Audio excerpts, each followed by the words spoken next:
The United States does not control the world by force alone. It controls it through presence, through pressure, and through the quiet understanding that when America moves, the rest of the world reacts. This is not about patriotism, and it's not about propaganda. This is about how power actually works. Why this matters: every major global event, from wars to economic crashes to technological shifts, has one thing in common. The United States is always involved, sometimes openly, sometimes silently.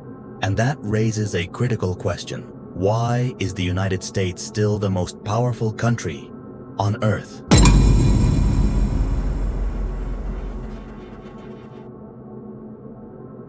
The most obvious form of American power is its military. The United States maintains the largest and most advanced military force ever assembled, not just in size, but in reach. With over 700 military installations across the globe, the U.S. does not need permission to respond. It already has a presence. Its aircraft carriers act as floating cities, each capable of launching air operations independently. In practical terms, this means the United States can apply military pressure almost anywhere on the planet, within hours. But raw firepower is only the surface, the nuclear backbone. Beneath that surface lies something far more decisive. The United States operates a nuclear triad: land-based missiles, submarine-launched weapons, and long-range strategic bombers. This structure ensures one thing above all else: survivability. Even in the event of a catastrophic first strike, retaliation is guaranteed. And in global power dynamics, certainty is more powerful than aggression. Economic control, the invisible weapon. But America's most effective weapon isn't military, it's financial. The US dollar functions as the default currency of the global system. Energy markets, international trade, sovereign debt, all orbit around it. When the United States applies economic pressure, it doesn't need troops. Sanctions, restrictions, and financial isolation can weaken entire economies without a single shot being fired.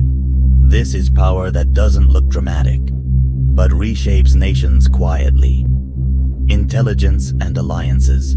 Another layer of American power lies in information. Through intelligence networks and strategic alliances, the United States rarely acts alone. Organizations like NATO amplify American influence, binding dozens of countries into shared military and intelligence frameworks. In many cases, global decisions are effectively made before the public ever becomes aware of them. This isn't secrecy for secrecy's sake. It's structure. The most important factor: perception. But here's the part most people misunderstand. The true strength of the United States is not what it can do. It's what others believe it can do. Power at its highest level is psychological. As long as nations believe that America can respond anywhere, at any time, with overwhelming force or pressure, the system holds. But history shows something else. No position at the top lasts forever. Power shifts slowly, then suddenly. So the real question isn't whether the United States is powerful today. It's whether another nation is quietly positioning itself to challenge that dominance tomorrow. And if so, which country should be added to the watch list next?